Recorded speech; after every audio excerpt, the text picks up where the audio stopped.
Hey everybody, it's Rick Bassman here for Talking Tough, where we interview each week the world's toughest men and women at their most vulnerable. Here's the tagline for this podcast, and I like to talk about this a bit before we introduce the guest and get started. With these tough men and women, we talk about their stories of triumph, essentially what made them what you see them as or who you think they are or may be. And inevitably or invariably, every one of these amazingly tough people has had a pretty major fall from grace to their own kind of hellish rock bottom, if you will. We talk about that in detail, and we talk about their climb back to the top, or to life, as we call it. Before I get into that today, and the guest today, I'm going to hold the name for a moment because it's a big one, and it's going to be a great interview, I think, based upon the theme of Talking Tough and who this person is. I always have to do an introduction of my dogs first, and there's a reason for it. As you all know, I live up here in the wilds of Maui. There are no other people within half a mile from here. So if a car comes anywhere close to this house, you're going to hear an explosion of barking from my four little maniacal pit bulls. And that allows me to promote the one thing I like to promote on this podcast, which is our nonprofit, the Bully Dog Rescue Coalition. You can check us out at bullydogrescue.com. My dogs, Ramon, Gogo, Eos, and Dennis, are the four spokesdogs for our organization. And we raise awareness for the cause of bettering lives for pit bulls everywhere.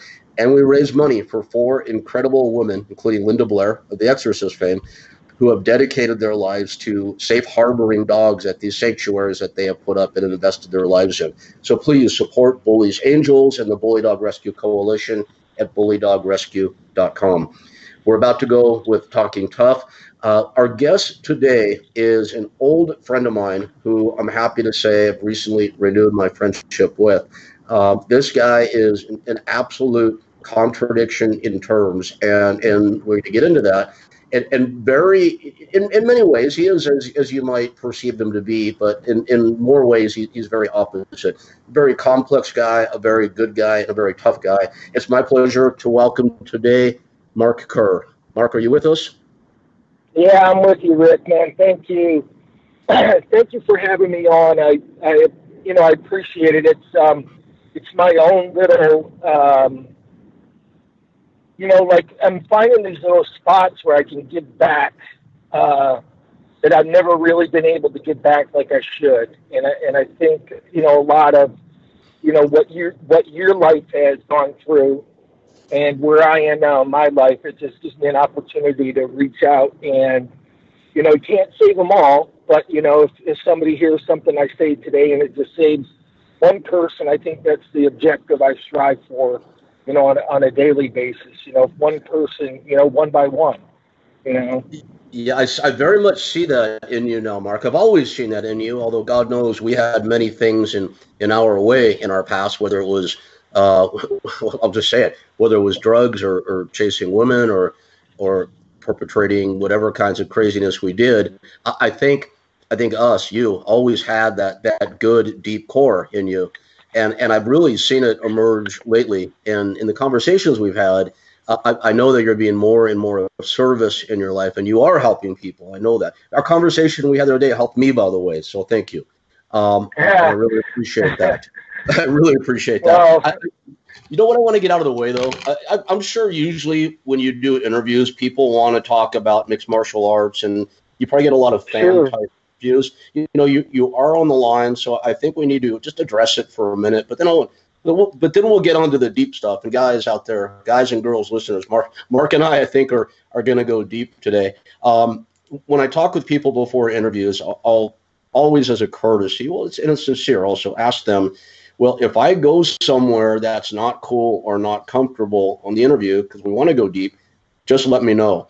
And Mark said to me, and I paraphrase, so Mark, correct me if I'm wrong, but Mark says, Rick, he goes, my new Bane use, which essentially, guys, is synthetic heroin. He says, my new Bane use, my public masturbation, and the absolute volatility of my abusive relationship are all out there in the public. Where can't I go? So I appreciate it.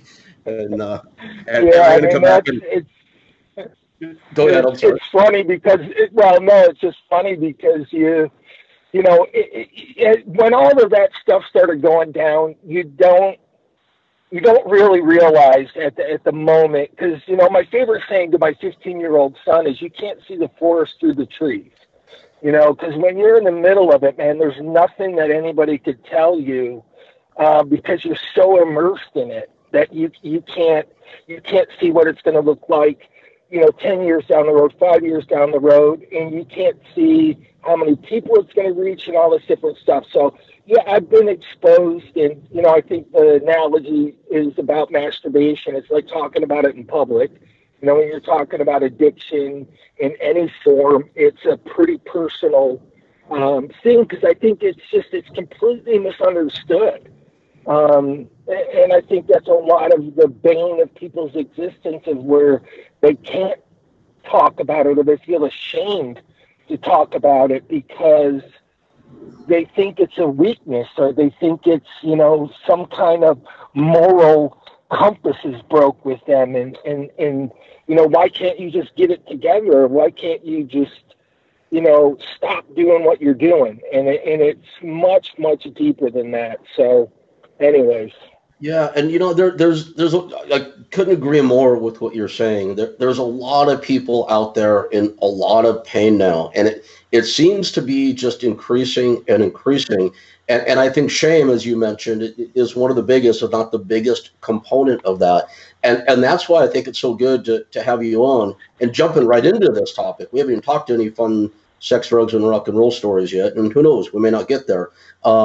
But we'll try. But we're diving right into, you know, what you've experienced in your life, and I have in mine, and what so many people out there that are hurting over and are so ashamed about, and they're now listening to a guy in Mark Kerr, you know, known variably as the specimen, as the smashing machine, who one time absolutely regarded to be the baddest man on this planet.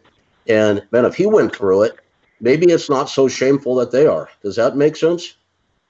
Yeah, it really does. And I think you know, when all this was going on with me, you know, it hadn't turned into the epidemic it is now. It is so rampant, with what the pharmaceutical companies have done, what's going on society-wise, and all of this. I think statistically, it's like 3 out of every 10 people have either a cousin, mother, father, brother, you know, classmate, coworker, you know, somebody that's been affected by it. And you know, I think the more that it's talked about, the more that people can see other people, you know, deal with it and triumphantly walk through it. You know, it gives them an opportunity to approach this. And this is just, you know, like when the movie came out, Rick, I think I've told this story to you before.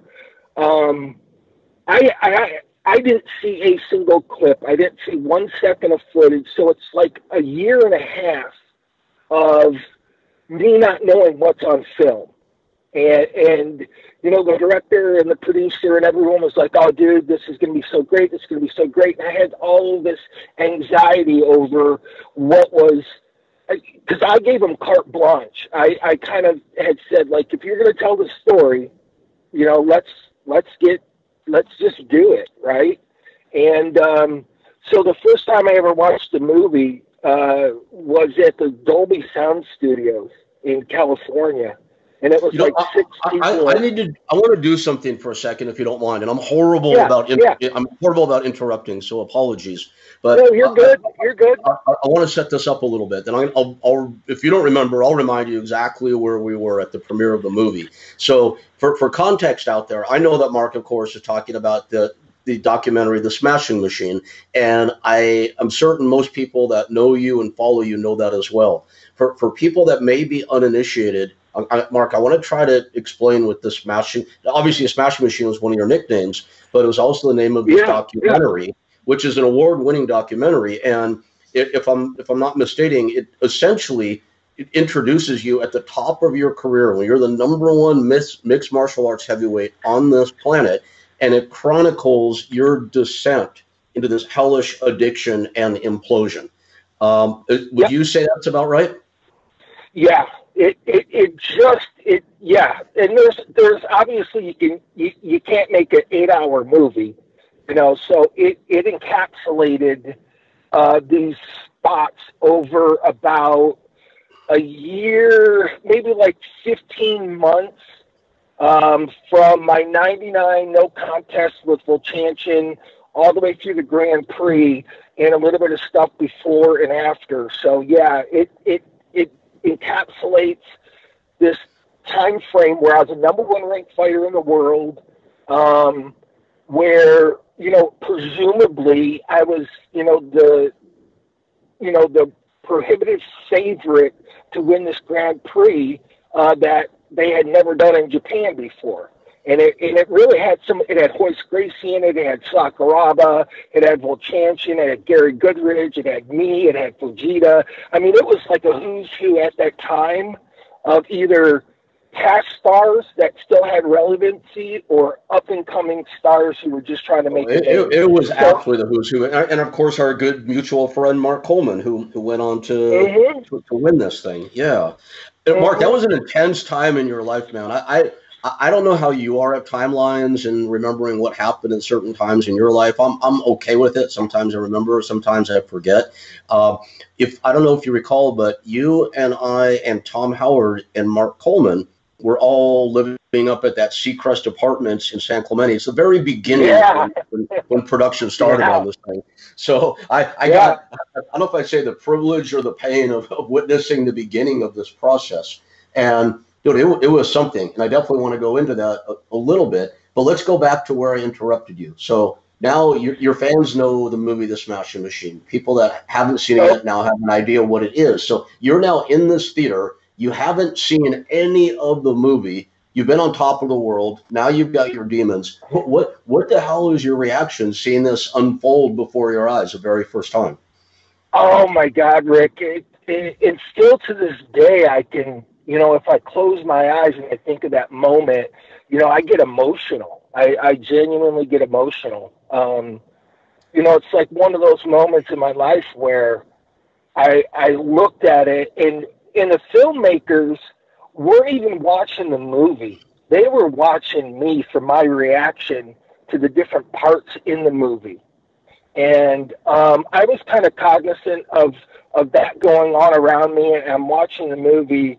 And as it runs and gets over, the lights come on in the movie theater, and I literally just stand. I remember I just popped up out of my seat, and, they're all asking me, what'd you think, what'd you think, what'd you think, what'd you think? And I couldn't even come up with a response. The only thing that I said to them is literally, I remember looking at John Greenhalgh, because he's the guy that I was closest to of that group.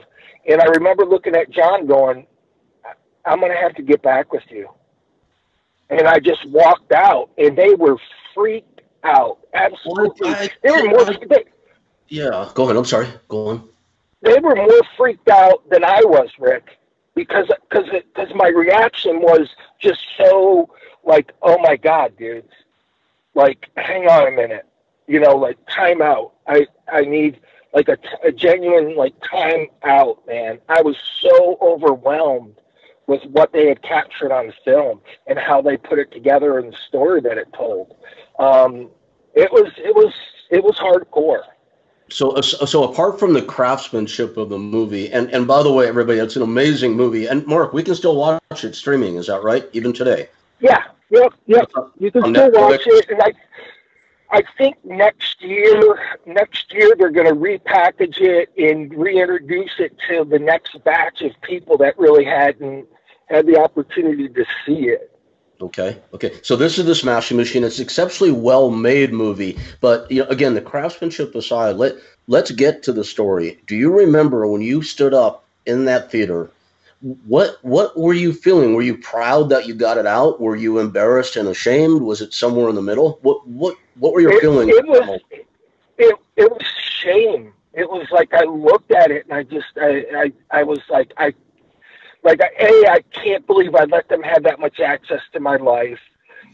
B, I can't believe I'm like watching myself do what I was doing on film and just like, like, wow, and again, it goes back to this stupid analogy that I keep saying. It's like, it's like getting up in front of a crowd of people and talking about how rub your dick. It's like I jerk it a little to the left or a little to the right, and then I like this, and I use this lube, and it's that personal of a story, and it literally, Rick, here's how they calmed me down prior to me seeing it. They said, "Hey, Mark, we want your input. If there's something in there that's so objectable, we'll give you the ability to say, no, you need to take that out, or you need to take that out." And so they gave me that kind of feeling of like I had some kind of objectivity to it, where I can, have some kind of input to the creative process, that it wasn't just going to be me on an island by myself, that I can go, no, guys, you need to figure out how to rework this part of the story. I don't want that out. So, I literally got in my car, and you remember the car phones that you used to have like built into your car? Yeah, connected to the big rubbery cord. Yes. Yeah. So I had a car phone. And John Greenhouse had my number, and I remember leaving the parking garage and starting to drive, and my car phone rings. And it's hang on, let me dump this here. Sorry, Rick. No problem. And so he calls me and he goes, "Are you okay?" And I literally said, "Hey, I don't know." I said, "I don't know." I said, I honestly don't know. And I remember at the time I was, working somewhat of a good program, and I called my sponsor and I talked to him afterward, and I just tried to work my way through it. And the short part of the story is, and the rest is history, because I called them back it took me a couple days to process it. And I remember calling them back, and I said, "Okay." And they're like, "Okay, what?" And I said, "Okay, go ahead. You guys, So, I try." what was your motivation for saying, "Okay, go with"? Okay, so you watched the movie. Your dominant emotion was shame. Yet 2 days later, you're saying, "Okay, go ahead with it." What was your rationale for saying that, if you felt about it the way you felt about it? People going to learn from it? Or you going to learn from it? Well, the space that I eventually landed in, Rick, was to the point where, talking to people in recovery and all of that, their whole point was, "Mark, if your movie, if somebody watching that, and they could see it and see the struggles you went through and see that you made it out through the other side of it and you're okay and life is good, then that's what you need to do. You need to create a space where somebody who is, this dude that works at a power plant that, he got in an accident and now he's taking Vicodin every day and he can't figure out how to get out of the situation he's in. He pops open and watches your movie one night and he sees the baddest dude on the planet is dealing with addiction. What do you think that's going to do for him? So that resonated with you. Yeah, way back then. Okay, so let me jump ahead. This is something I would normally do toward the end, but I think it's important now. So all these years later, we're almost 2 decades later. You're not only are you sober, you're a devoted father, and I want to talk about more about that later. You're very focused on being of service. I really got that when we spoke last time. So you are absolutely sober, and your sobriety is very important to you. How long after you got that phone call, when you made the phone call saying, "Okay, show it, let's go with it, this might help people," from that time on, how long did it take till you're at the point where you would consider yourself sober? Wow. So And there's a reason I'm asking. I'm gonna ask you a really hard question in a minute. But was it happening right then, or was there still a bunch of time in between? No. So when you said go for it, people said this movie cannot help. Go ahead. I'm sorry, Mark. Please. No. You're good. You're good, Rick. It's gosh, man, it took a while, and I'll explain it like this. So all of this happened in the late 90s, 2000, 2001. That's kind of the time frame for the movie being shot, the movie getting cut into a movie, it getting accepted. 9/11 happened. All of this stuff happened in life, and the film crew was largely based out of New York City, so that delayed it. They were in a building that Simon and Garfunkel had their recording studios in, and Anthrax was there. So the film, so anyways, so I didn't get it, and I didn't get it and understand what it is, and people that are in recovery will completely understand this. I didn't understand how spiritually sick I was. Like when you don't have a concept of what your sickness is, you have no idea how to treat it. Right? So, you really get me started now. Yes, of course. Go ahead. Absolutely. Well, okay. So you had cancer, right, Rick? I did. I had stage 4, quote unquote, terminal cancer for 3 years. Yes. Okay. So if you thought you had diabetes and you're trying to treat your cancer with taking insulin, you wouldn't be here. And that's kind of the whole idea. I didn't understand how broken I was as an individual, how spiritually sick I was. And it led to this long journey to where finally, I've been sober, like how it says it in the book, not like I don't drink anymore, but I smoke pot on Fridays and Saturdays. I'm sober, but I take Vicodin only when my foot hurts, or something. So I've been sober for coming up on 3 years. I've been sober off of opiates for a long time, for over 10 years. You got me by 7 years, so that's good. All right, good. Okay, so part of my downfall was I thought it was, going to be perfectly fine if I sat and drank, a couple glasses of wine every night, and it's good for my cholesterol and all this other stuff that we tell ourselves. And, it just turned into this long, alcohol is one of those things where alcohol is a slow killer. It really is. For somebody that's an addict or an alcoholic, you can function and be a highly functioning alcoholic for a long period of time. Oh, yeah. If you're shooting dope every day, forget it, man. That stuff will bring you down quick. If you're shooting meth, if you're shooting coke, you know what I mean, Rick? So alcohol it was this long time frame where also the way that you did it. I have all, even though you and I have had our ups and downs through the years, I have all these fond memories, and one of them is visiting with you on occasion in Arizona, the Phoenix Scottsdale area where you live.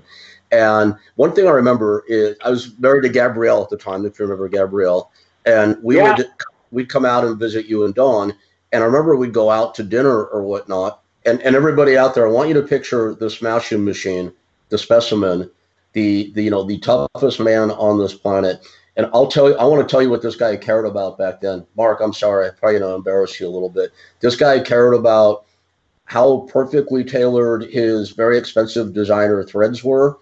He cared about the beautiful new Spanish tile he was having his home decorated with. I'll never forget the Spanish tile. Yeah. And he cared about ordering really good red wine in restaurants. You were something of a connoisseur, man. So you weren't the guy that was out in the alley pounding Jack Daniels. So no. It's a slow. Yeah, you were when I said contradiction in terms up front during the introduction. Like Mark Coleman, God love Mark. He's one of my favorite people on this planet. for best friends, the Marks, as I always called you guys couldn't be more different. Mark is, he wears his heart on his sleeve, and he's everything you think the toughest guy on the planet would be. Dude, you were the opposite, and that's one of the many things I always found so fascinating about you, and one of the reasons I loved you so much. It's just different. So you're not drinking, you don't drink alcohol at all these days, then? That's over. No. Okay. No, and this was, my first real attempt with getting sober and really trying to do it was when I found out I was going to be a dad, and this was 2004, and I was married to Dawn, and we didn't have protected sex. She wasn't on the pill. We kind of set some time frame aside for her to try to get pregnant, and it just never happened. And it wasn't for lack of trying, it wasn't for lack of trying, but it never happened. And so we had kind of just shelved it, and we were on a very slippery slope. So we were looking at getting a complete divorce from each other. And I went over and fought in Japan, and when I got home, I found out I was going to be a dad. So that was like January of 2004. My son was born September 24th of 2004. And I was like, I was going to be that dude. I was going to be like this dude that was a baseball coach and a wrestling coach. And, Dawn can say a lot of things about me, but the one thing she can't say is when she was pregnant, I was attentive.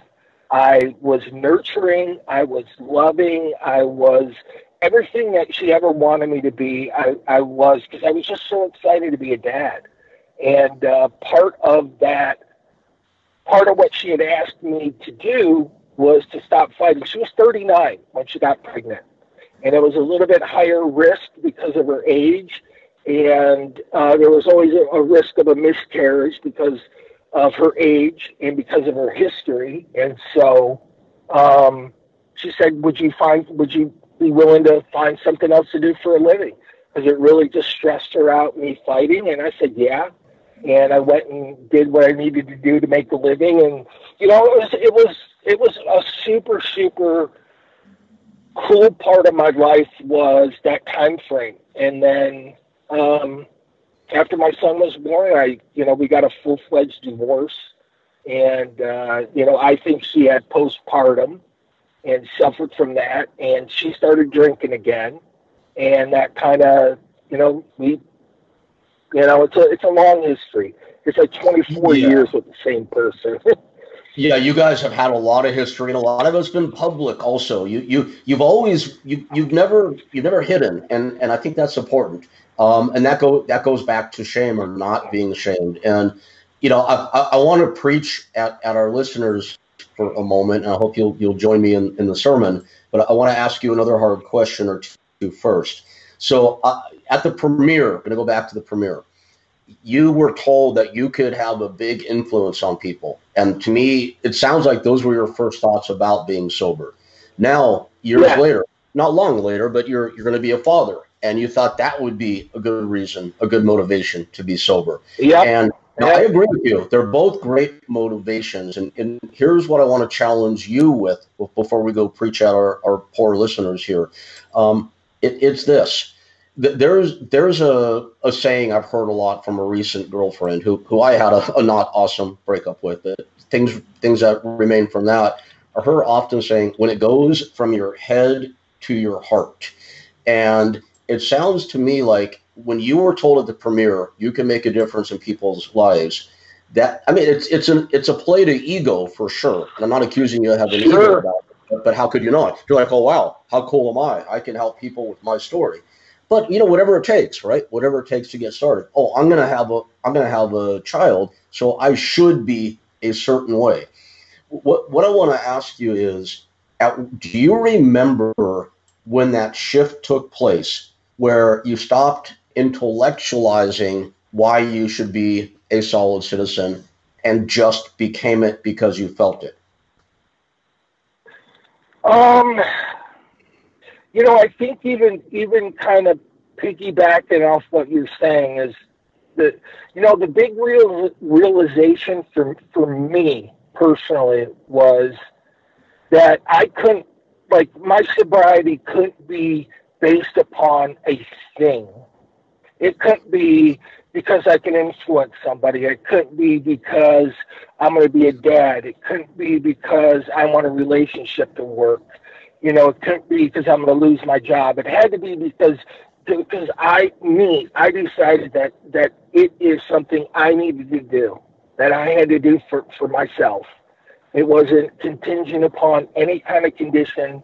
An ancillary benefit from it is, yeah, hey, people can look at it and go, oh my God, look at him. He's sober. If the toughest dude in the world could be knocked down by addiction, well, why can't I fight it? That's the benefit of it. But,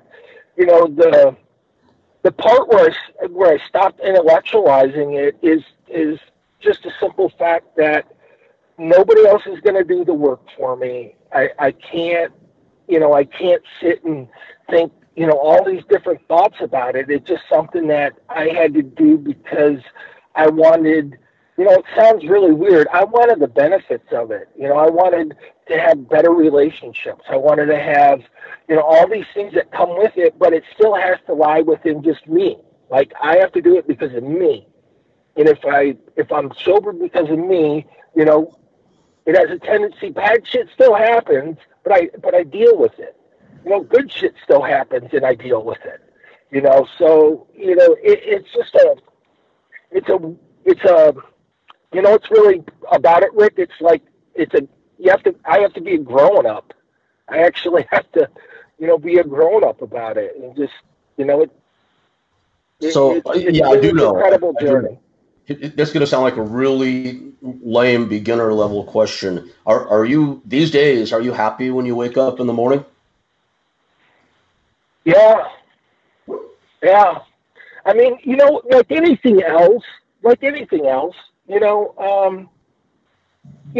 certain things in my life could be better, but it doesn't unhinge me. It doesn't, I'm telling you, if there's one person that could kind of roll with the punches right now, it's me, because it's, I could wish for more money in the bank, or I could, go out there.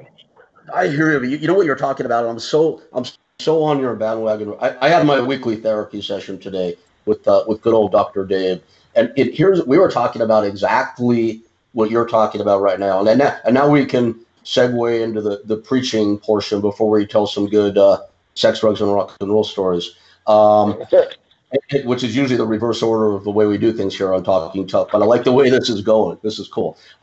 We talked about attitude versus circumstances. That was the theme of our discussion today. Because Mark, you mentioned a few minutes back about a time when you were spiritually sick, and we've talked a lot about addiction and sobriety on this interview, and there's a lot of people out there that are just plain beaten up on and depressed, where substance use isn't even part of the equation.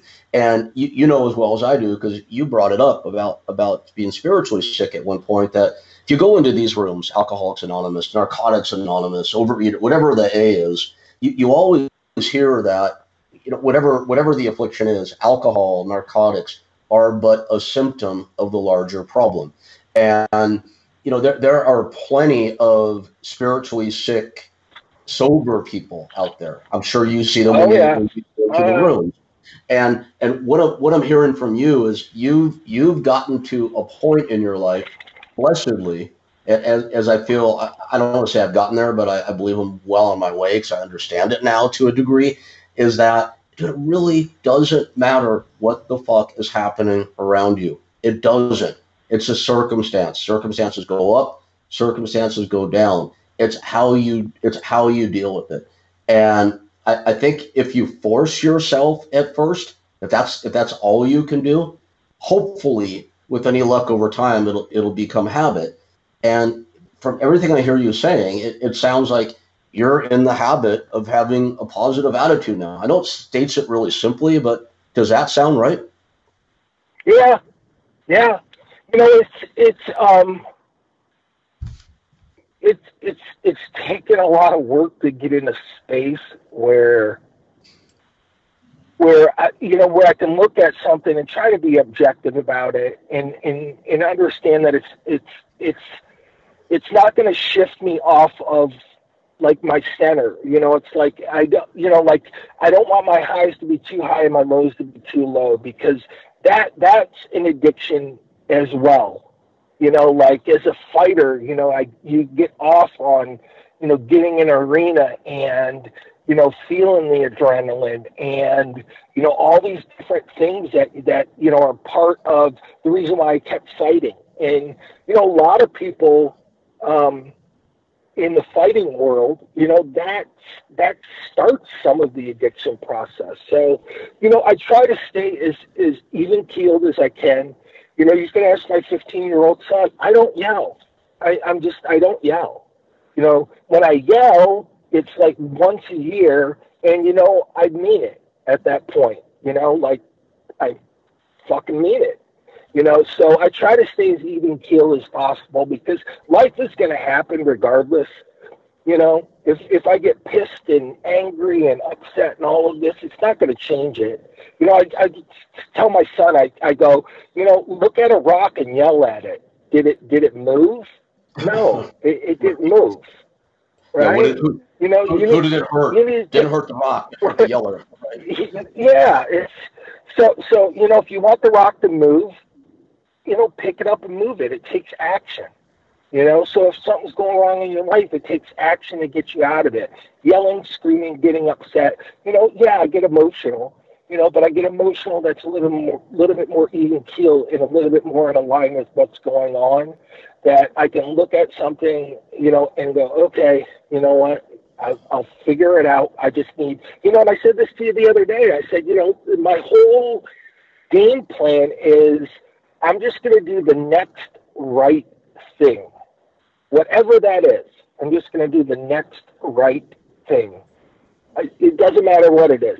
Pick the phone up, get to a meeting, talk to a sponsee, talk to a sponsor, help somebody out, let somebody in traffic. Whatever it is, it's the simplicity of just the next right thing. My son needs help, I'm going to help him. He's hungry, I'm going to feed him. So all these different things, Rick, and it helps, because otherwise life itself is a bully. It'll pick on anybody that allows life to pick on them. Well, you look at people look at yeah, oh God, yeah, I know you do. You've always been a protector for sure. Like the one time you graciously picked me up and carried me out of a party after I overdosed on ecstasy. I appreciate that, by the way, if I never told you. Thank you for that. But you're giving some really, really what I would call great advice. And there are two things that you said. I want to focus on everything, but there are two things in particular I want to call out. Do the next right thing and take action. And, before expounding on that, I hope you don't mind me doing this. So, guys, we have Mark Kerr on, and here's a guy who was on the top of the world at one point. And, Mark, I think sometimes these are when the listeners might go, well, yeah, they might be on the top of the world, but I'll never be there. Guys, that's not the point. Because you look at, just last year or the year before with Anthony Bourdain and Kate Spade, in the space of 24 hours, killed themselves. Two of the richest, best and most successful people on the planet. So that the external doesn't matter. This is Mark Kerr, who was the toughest man on the planet and had it all. And when he fell, man, he fell hard. Mark, you were seriously addicted to drugs. You were extremely depressed. You were in a horrible relationship. And I hope I'm not depressing you by listing all this together. No, I'm making a point here. Here's a guy now who although you do have something pretty spectacular that happened in your life recently that's high profile, apart from that, you're living by all accounts a very normal, very accountable life that sounds like you've got your head in a really good place. And so I want to go back to the people out there who are listening and saying, if you're suffering, if you're depressed, if you're addicted, Mark, you've already given the advice. I think it's take action. And anybody out there has the ability to do that. And I don't know if I told you, but I moved here to Maui 2 years ago, and I had a hellacious 3 years before that, homelessness and addiction and double kidney failure and spinal infections that almost killed me, and losing the rest of my family members. It was just one thing after the other. And by sheer willpower, I managed to save enough money to get me and my dogs over to Maui. And I got to this house. It looked like the first stable house we were going to have in maybe 8, 9 years, with all the homelessness and the moving around and being kicked out of places. And I'm looking at this beautiful view. I'm up here with my 4 pit bulls, and I want to turn to them and go, guys and girls, my dogs, because I talk to my dogs like I'm crazy, and say, oh my God, we're so grateful. We're so blessed. But Mark, instead, with all this beauty surrounding me, man, I crashed and burned. And I have a Glock 9 that I keep. And if my dogs weren't here, I'm sure as I'm sitting here, I would have eaten my gun. I'm sure of it. And I sat on the floor in my living room for like a month. And thank God I had about $20 left at that point after I got here, because it was enough to pay for a Netflix subscription. And dude, all I did, that's all I did, man, is I watched freaking Netflix. Wow. I couldn't do anything. Wow. And something hit me one day. I'm like, if I don't get my ass off of the floor and do something, anything, it's over. And it's just no way to live. And I was luckily able to get county assistance to get a therapist, who then insisted I go to AA. And I'm not an AA guy. It's not my thing. I'm not going to push it or preach it. But, I'm so sorry. I didn't realize my phone was on. I'm turning that off. It allowed me to get to a point where I took action, and it was a slow, long process. But what I like to say, and this is why I asked if you would join me in the sermon here, what I like to tell people out there is, no matter how far down you are or how far down you think you are, there's always something that you can do. Always. So whether it's it's I hadn't realized all of that till you just did your mini biography there. No, sorry about that. It's your I didn't. No, it's fine. I hadn't realized all that. You know what's even more like about it, Rick. Even for the simple fact is if you're dealing with something and you're suffering with something, tell one person. Talk to one person. I think along the same lines, part of what was eye-opening for me was last year. I took my son to talk to somebody, and as a parent sitting there, and your son has a level of honesty with what's going on with him to another person. It was eye-opening. It was eye-opening, and the first anger for me personally was like I had been asleep at the wheel. Like where was I? And I didn't have to ask too many questions of where was I. I was, on the bottom of a glass of wine, just kind of asleep at the switch.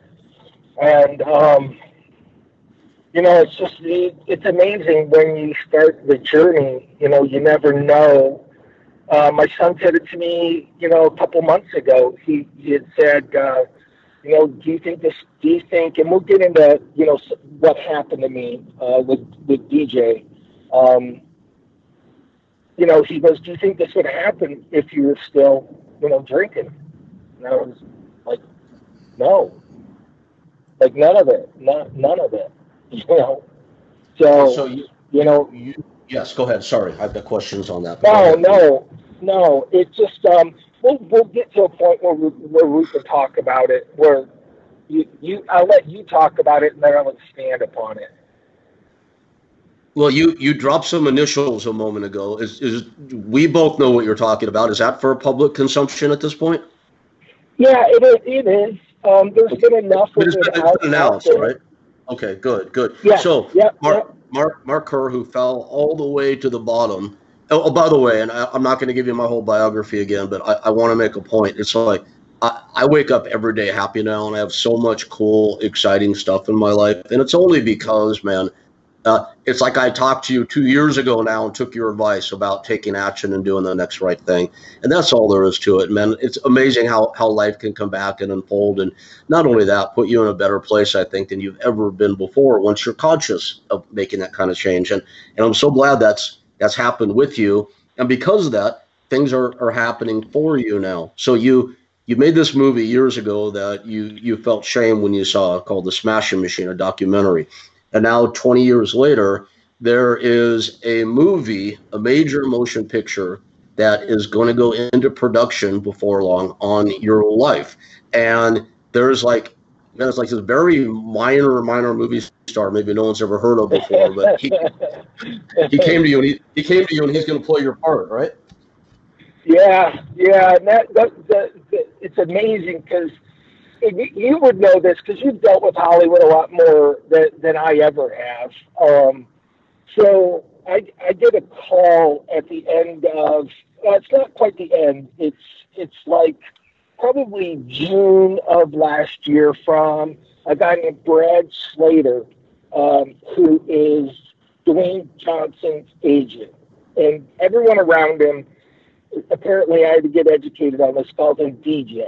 So he's not The Rock, he's not the Brahma Bull, he's DJ. So I get a call from DJ's agent, and it says, "Hey, this is kind of what I was thinking, and this is what DJ was thinking, and do you know who owns the rights?"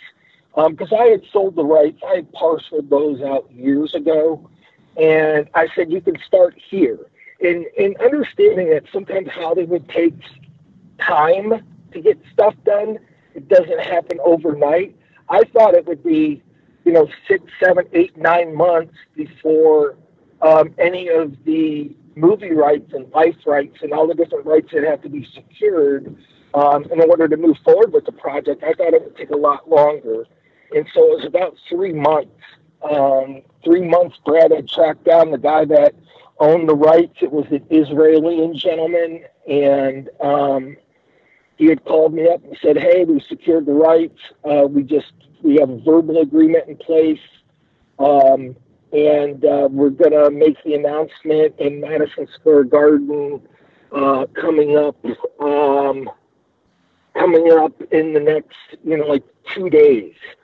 And it was like, holy shit! Like, wow. Brad Slater, of course, as you know now, is one of the true super agents of Hollywood. And man, I had no idea. Oh yeah, he's one of the guys, absolutely. And you're dealing with with Dwayne Johnson, The Rock, DJ. You're dealing with the upper 1/10% of the A-list, as you know. He's the #1 movie star in the world. Yeah. And he's also a good producer. He and Brian, you probably know Brian Gewirtz now. These guys are, and DJ's ex-wife Danny, they're all very good seasoned producers. Yeah.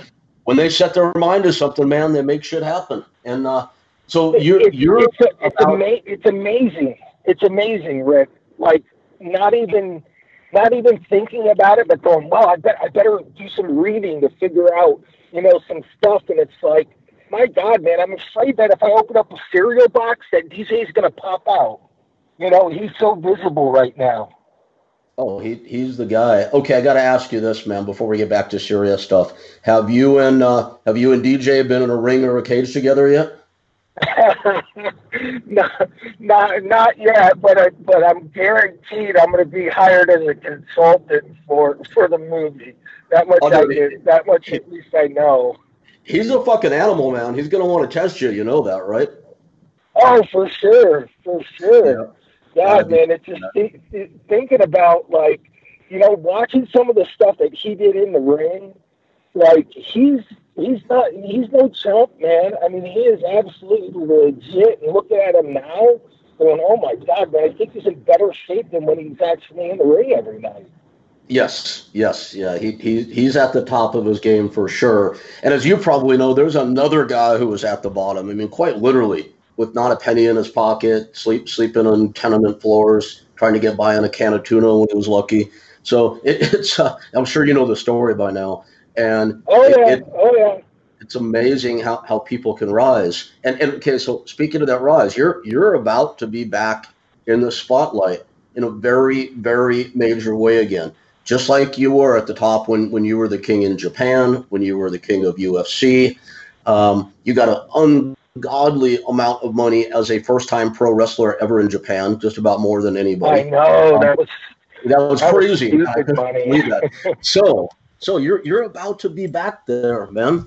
What's going to be different this time than last? Oh, I have accountability with what I do as far as recovery. I have a routine that I do. There's part of what I do understand is there's no guarantee.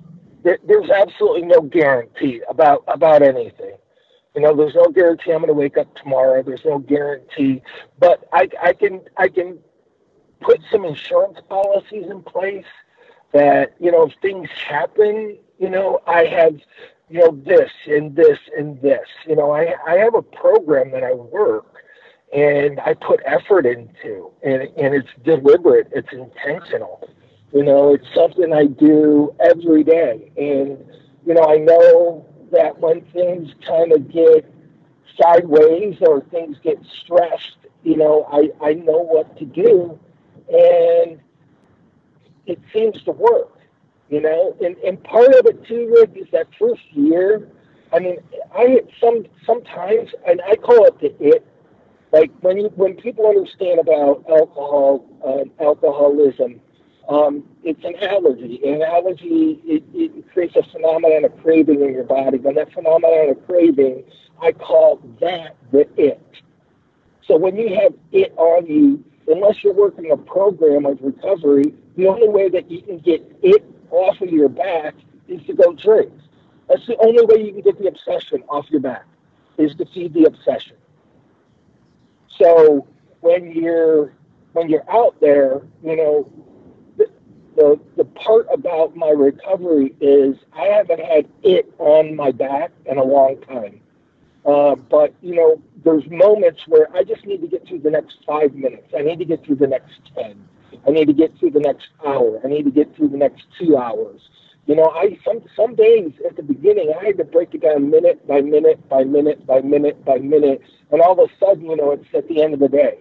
And I didn't do anything stupid. And I didn't pick up any alcohol. And I didn't take any pills. Or I didn't jam a needle in my arm, And so, there's parts about it now where I understand, as part of my program of recovery that there's certain things that I can take, which is no guarantee, but I can definitely hedge a bet that I'm going to stay sober for that day if I do X, Y, and Z. So you're talking about a program, and again, you're talking about taking action, doing the next right thing, and that Talking Tough initially was supposed to be a lot about storytelling, but it was also supposed to be about maybe giving some hope. And if someone, anybody out there, whether you're addicted or not, if you're down, if you're depressed, just find something to do, anything, and not everything costs money, right? There's, Mark, I'm going to a thing this weekend. It's a camp, and honest to goodness, like summer camp. I'm going for the weekend, and it was called the Mankind Project Initiation. So I'm going to this initiation, and it's 90 guys at a summer camp that are there to channel their inner warriors through fellowship with men and getting in touch with our feelings. That, I'm sure, sounds like a barrel of monkeys, huh? But, thankfully, I'm in the position now where, I can pay the $450 to go to this thing. I would not have been there a year and a half ago, as pathetic as that sounds for a guy who had what I had at one point. But I know for a fact that they were offering scholarships this weekend for people that couldn't afford to go. And there's my point is this, man, if you're out there listening and something's going wrong and you're hurting, pick up. Well, there's no yellow pages anymore. There's no car phones anymore that you brought up earlier. I know. Go online and just pick up or do a search for getting help. And it's amazing what one phone call or one outreach can set you on the path of. And it very much sounds like, through your program and all else you're doing, that you're on a firm path, man. And I'll tell you, I'm not, I for one, I'm not worried about this fashion machine part two. And that's nice to be able to say that. I know, right? I mean, it's taken a lot of, unfortunately, but fortunately, it's taken a lot of trial and error, there's been like Mark's program of recovery, and then there's been like AA's program of recovery. Every time it's Mark's program of recovery, I seem to fail. Every time that I kind of go, okay, I'm just going to do what the person before me did and the person before him did, and they're going to follow this outline, the first 164 pages of the book, and look at, so there's things that you can do, and it was a lot of trial and error, Rick, and it's taken what it's taken to get to this point, and I have so much to live for. I have a really good relationship with my 15-year-old son out in the car. He's sitting next to me right now. I have a good relationship with him. I have opportunity in front of me. I have a roof over my head. I have food in the fridge. And sometimes it's that simple. Obviously you would know what it's like to not have a roof over your head. It's like I can't even imagine what the frustration must be to try to get from that to where you have secured housing. Oh yeah. Oh, I do know that feeling. Yeah, it's a sad place to be. Something you just said makes me want to ask you a question, and it's a loaded question for sure. What makes you more excited these days? Going to pick your kid up at practice, or being the figure in a movie that the number one movie star in the world is going to play?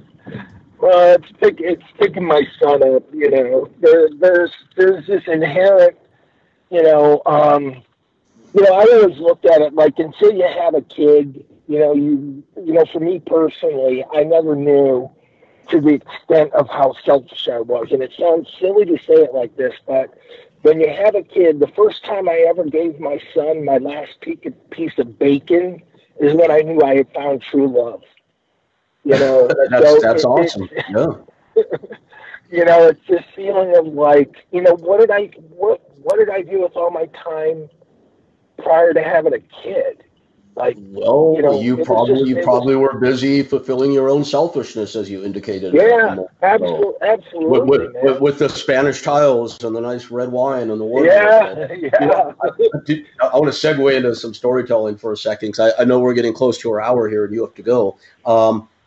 Did I ever tell you the story about the time you almost gave poor Michael Braverman a heart attack in Las Vegas? I don't think so.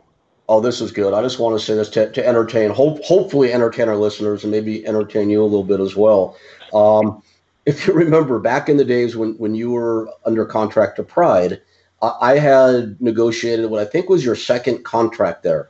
And you had admittedly been going through all of the large sums of money that they had paid you. So we came up with a novel idea, if you remember, to have them pay you your annual contract in monthly installments. Does this sound familiar? Yep. Okay. Oh, that was the best thing that ever happened to me. Right. Well, until you spent your monthly installments, of course. Yeah, of course. Right. So in any case, if you remember, it was a nice figure monthly too, but you found yourself out of money, and if you remember, you absolutely were, without question, one of the most intellectual and most intelligent guys I've dealt with in the MMA or wrestling worlds as a talent. But you oftentimes in those days, I think, and I hope you don't get pissed at me for saying this, I don't think you will, but you oftentimes would be too smart for your own good. So if you remember, when you needed money, you'd pick the phone up and call the Pride office yourself. And you went back and tried to renegotiate your contract after myself and Michael Braverman and Barry Bloom had done a pretty nice deal on what your agreement was. So Pride did not give in, so you decided you would hold them up for a little bit and not fulfill your side of the deal for a couple of months, and they stopped paying you. So we were able, at a K1 show in Vegas, everybody from UFC was there, everybody from K1. It was like the who's who of the MMA and fighting world at that time. Oh, yeah. and there's a hell of a trip out to Olympic Garden Strip Club later that night with Shamrock and Tank and oh yeah, and Bob Bruton and everybody else. That's a whole another story. But we were able to get the Pride guys. If you remember them, of course, Yukino and Sakakibara. Oh yeah, yeah. Well, Mike Kawasaki and yeah, Kawasaki, right? We were able to get them to agree to meet with us up in their suite because we had thought we got stuff solved, and they were going to pay off the 2 months they were late paying you on. So Michael Braver and I went up to the suite. Sakakibara poured us some very nice scotch. 2 guys walked around the sofa, got behind us. I swear to God, man, I am not making this up. There were little fingers missing on both guys. And Michael Braverman turned to me and said, "You realize that Mark Kerr just got us killed, right?" And I said, Michael, I think you're being a little dramatic, man. Well, in any case, he popped open the big briefcase, counted out your pay, and I remember one of the few arguments I remember having with you was we went down to tell you it was all solved. You wanted me to hand you all the money in cash, and yeah. I didn't do that, which probably was good. Anyways, it was, man, you were a fun one to deal with back in the day, Mark. That's for sure. But dude, it's funny because there was Mr. Zizaka, who was the owner behind the scenes of Dream Stage. Yep. I would joke with people. I go, he never opened his own door. He never cooked his own food, like with Korean barbecue, never cooked his own food, never poured his own beer, and he hung out with a lot of guys with missing fingers. Yeah. It was crazy because I didn't understand that, like I've done this before. Like I've gone out to strip clubs in Japan with Mr. Zizaka and partied, hung out. He's bought lap dances. He's bought Dom Perignon, all of this, right? And that's one aspect of dealing with him. But when it comes to business, it's completely different. Like I didn't understand it at first that you can party with the dudes, but if you're sitting down talking a contract, it's a completely different person you're dealing with.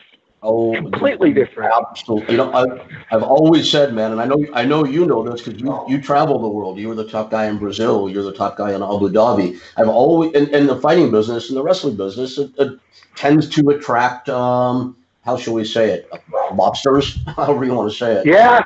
And yeah. I've always said, man, they're some of the greatest people in the world to hang out with. Just don't mess with their business. Otherwise, oh God, man. Then you're good.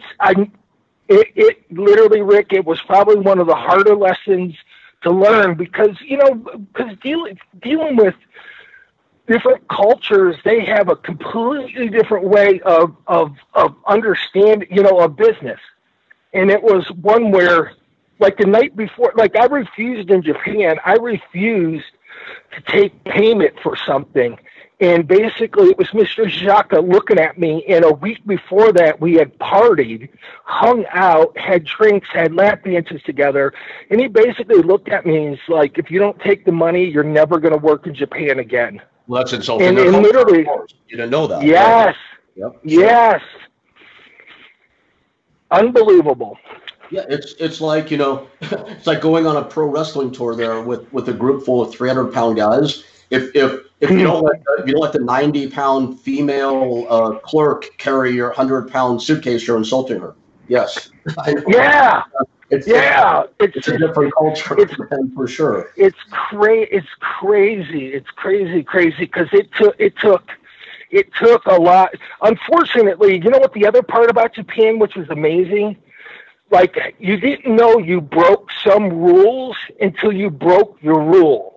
Like, they have so many implied rules there about culture and about business and about everything. So, like, you don't know you broke it until, like, oh, shit, dude, you shouldn't have did that. Like, I went up and Mr. Ishii, who's K1, who you know, like, I went up and talked. I went up and complained to him about something, and I didn't understand that it should have started with, like, 8 guys below him. Like before he ever heard anything out of my mouth, the lowest guy on the totem pole was directly correlated with me. He had to get it resolved. If he couldn't get it resolved, he talked to his boss. If his boss couldn't get it resolved, he talked to his boss, and so on and so forth. Like, me to go to Mr. Ishii and complain about something was like, dude, you're like, no, you don't do that. Yeah, So shit like that, lessons learned in the travels, huh? oh my gosh, man. I'm going to ask you some fan questions real quickly because we're going to run out of time, and I just got to throw these out there. So you won the heavyweight tournament in Abu Dhabi for submissions, which was amazing. You were the UFC heavyweight champion. You were on top at Pride. Who in those days did you not fight that would have been your best fight? Ooh, man. You know what? Everyone says Coleman, and I think in some regards, Mark and I would have been boring to watch. Honestly, I think we would have just been, we would have both tried to wrestle each other, because both are like what made Mark good. Mark turned into a banger. Well, he'll get in front of you and he'll bang with you. But prior to that, both his attitude, my attitude was, hey, if I can just make whoever's in front of me wrestle me, then I stand a pretty good chance because I'm a really good wrestler, right? So if I could take a guy that's a jiu-jitsu guy and I could turn him into a wrestler, I have a chance to beat him because I know how to wrestle. So Sakuraba would have been too small. He would have been too small. Gary Goodridge probably would have been okay, except I would have just made him wrestle me. God, man, you know what? Honestly, the original fight that I got contracted to fight Hoist Gracie in Pride number 2, I believe. Instead, I fought Bronco Sikate because Hoist hurt his back.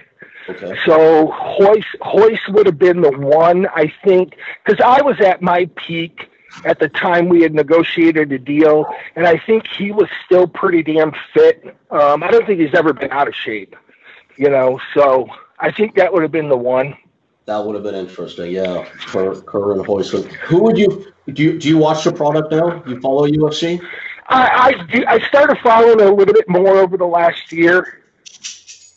And if you were if you were competitive today, or 20 years ago, the guys from today were fighting then, who would be your best opponent?